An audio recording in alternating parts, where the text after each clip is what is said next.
Hi friends, എല്ലാവർക്കും നമസ്കാരം. ഞാനിന്ന് വന്നിട്ടുള്ളത് ഒരു വൻപയർ പായസത്തിൻ്റെ റെസിപ്പിയുമായിട്ടാണ്.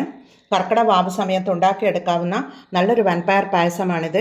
എന്നാൽ അതെങ്ങനെയാണ് ഉണ്ടാക്കുന്നത് നമുക്ക് നോക്കാം.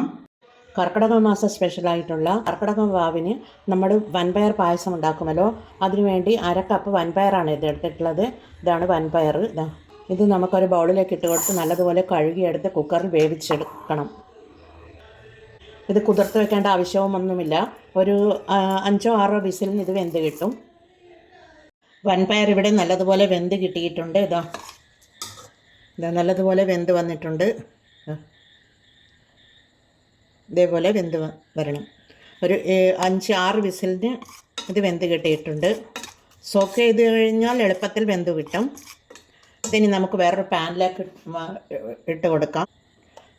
ഇതൊരു പാനിലേക്ക് ഇട്ട് കൊടുക്കുന്നുണ്ട്. ഇതിവിടെ സ്റ്റൗമിത വെച്ച് കൊടുത്തിട്ടുണ്ട്. തീ ഓണാക്കി കൊടുത്ത് ഇത് തിളച്ച് വരുന്നുണ്ട്. ഇനി ഇതിലേക്ക് നമുക്ക് ഞാനൊരു ചെറിയ തേങ്ങ ചിരകിയെടുത്ത് അതിൻ്റെ 1-ാം പാലും 2-ാം പാലും എടുത്തിരുന്നു. അതിൻ്റെ 2-ാം പാലാണിത്. 2-ാം പാൽ ഒഴിച്ച് കൊടുക്കാം. ഇത് നല്ലതുപോലെ ഒന്ന് തിളച്ച് വരട്ടെ.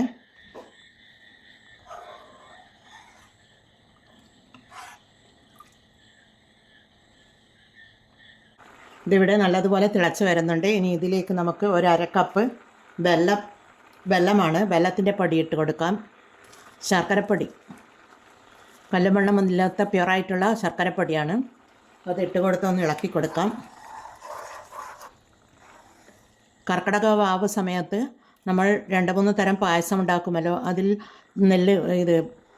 ഗോതമ്പ് കുത്തിയ പായസവും കായ് പായസവും അതുപോലെ ഈ വൻപയർ പായസവും ഒക്കെ ഉണ്ടാക്കുമല്ലോ. അതിലൊരു പായസമാണ് ഈ വൻപയർ പായസം എന്നത്. ഇനി ഈ പായസത്തിലേക്ക് ചേർക്കാനായി ഞാനൊരു ടേബിൾ സ്പൂൺ പത്തിരിപ്പൊടിയാണ്, പത്തിരിപ്പൊടിയാണ് എടുത്തിട്ടുള്ളത്. അതൊരു ബൗളിലേക്ക് ഇട്ട് കൊടുത്ത് അതിലേക്ക് ഒരു 2 ടേബിൾ സ്പൂൺ തേങ്ങാപ്പാലാണ് ഒഴിച്ചു കൊടുക്കുന്നത്. ഇതൊന്ന് കലക്കിയെടുക്കണം. ഇതിവിടെ കട്ടകളില്ലാതെ കലക്കിയെടുത്തിട്ടുണ്ട്. അത് നമുക്കായി പായസത്തിലേക്ക് ഒഴിച്ച് കൊടുക്കണം. ഇതിലേക്ക് ഒഴിച്ച് കൊടുക്കാം. ഒഴിച്ച് കൊടുത്തതിന് ശേഷം തുടരെ ഇളക്കി കൊടുക്കണം. കൈവിടാതെ ഇളക്കി കൊടുക്കണം. ഇതിവിടെ വെള്ളം ഒഴിച്ചതിന് ശേഷം നല്ലതുപോലെ കുറുകി വന്നിട്ടുണ്ട്. ഇനി നമുക്ക് 1-ാം പാൽ ഒഴിച്ച് കൊടുക്കേണ്ടതുണ്ട്. തീ ചെറിയ ഫ്ലെയിമിൽ വെച്ച് കൊടുക്കാം. ഈ വൻപയർ ആയതുകൊണ്ട് തന്നെ കുറച്ച് കട്ടി കിട്ടുവാൻ വേണ്ടിയാണ് അരിപ്പൊടി നമ്മൾ കലക്കി ഒഴിച്ച് കൊടുക്കുന്നത്. ഒരു ടേബിൾ സ്പൂൺ അരിപ്പൊടിയാണ് ഞാൻ കലക്കി ഒഴിച്ച് കൊടുത്തിട്ടുള്ളത്.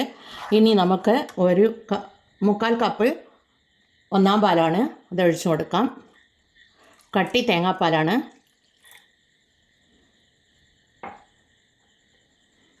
ഒഴിച്ച് കൊടുത്തൊന്ന് ഇളക്കി കൊടുക്കാം. ഇനി ഇത് കുറച്ച് ലൂസായി വരണം. ഇനി ഒരു ചെറിയൊരു തിള വന്ന് കിട്ടിയാൽ മതി. ഫുൾ ഫ്ലെയിമിൽ വെച്ച് കൊടുക്കാം.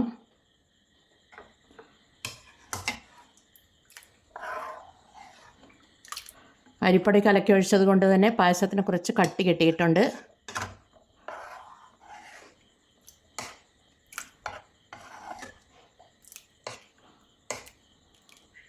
നമുക്ക് മധുരം ഒന്ന് നോക്കാം. മധുരമൊക്കെ കറക്റ്റാണ്. ഇനി ഈ മധുരം ഒന്ന് ബാലൻസ് ചെയ്യാൻ വേണ്ടി ഒരു പിഞ്ച് ഉപ്പിട്ട് കൊടുക്കണം. പിഞ്ച് ഉപ്പിട്ട് കൊടുത്തിട്ടുണ്ട്. ഒന്ന് ഇളക്കി കൊടുക്കാം. പിന്നീടൊരു 4 ഏലക്കായയുടെ കുരു ചതച്ചെടുത്തിട്ടുള്ളതാണ്, അതിട്ട് കൊടുക്കുന്നുണ്ട്. ഒന്ന് ഇളക്കി കൊടുക്കാം. ഇട്ട് കൊടുത്ത് നമുക്കൊരു തിള വരുകയേ വേണ്ടു. ഒരു തിള വന്നു കഴിഞ്ഞ് കഴിഞ്ഞാൽ പായസം റെഡിയായി. ഫുൾ ഫ്ലെയിമിൽ തന്നെയാണ് ഫ്ലെയിം വെച്ച് കൊടുത്തിട്ടുള്ളത്. 1-ാം പാൽ ഒഴിച്ച് കൊടുത്തതിന് ശേഷം ഇതിവിടെ തിളച്ച് വരുന്നുണ്ട്. ഇത് പായസം ഇവിടെ റെഡിയാണ്. ഇനി ഇതിൽ കുറച്ച് നെയ്യൊഴിച്ച് അണ്ടിപ്പരിപ്പ് മുന്തിരിങ്ങയും വാട്ടിയെടുത്തിട്ട് ഇതിലേക്ക് ഒഴിച്ച് കൊടുക്കണം. തീ ഓഫ് ചെയ്ത് കൊടുക്കാം. അതിനായി ഒരു ചെറിയൊരു പാൻ സ്റ്റൗ മീതെ വെച്ച് കൊടുത്തിട്ടുണ്ട്. അതിലേക്ക് നമുക്കൊരു ടേബിൾ സ്പൂൺ നെയ്യാണ് ഒഴിച്ച് കൊടുക്കുന്നത്. നെയ്യിൽ ഈ അണ്ടിപ്പരിപ്പ് മുന്തിരിങ്ങയും ബദാമും ഒക്കെ നട്ട്സ് ഒന്ന് വാട്ടിയെടുക്കാം.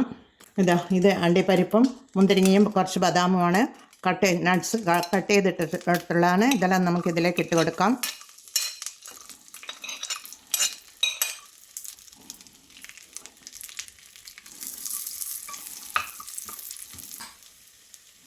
കിസ്മിസൊക്കെ വീർത്ത് വരുന്നുണ്ട്. തീ ഓഫ് ചെയ്ത് കൊടുക്കാം.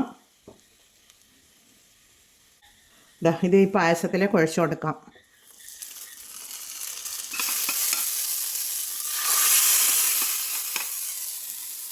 നല്ല അടിപൊളി വൻപയർ പായസം ഇവിടെ റെഡിയാണ്. ഈ വാവിന് നിങ്ങൾ ഇതുപോലെ ഒരു പായസം ഉണ്ടാക്കി നോക്കൂ.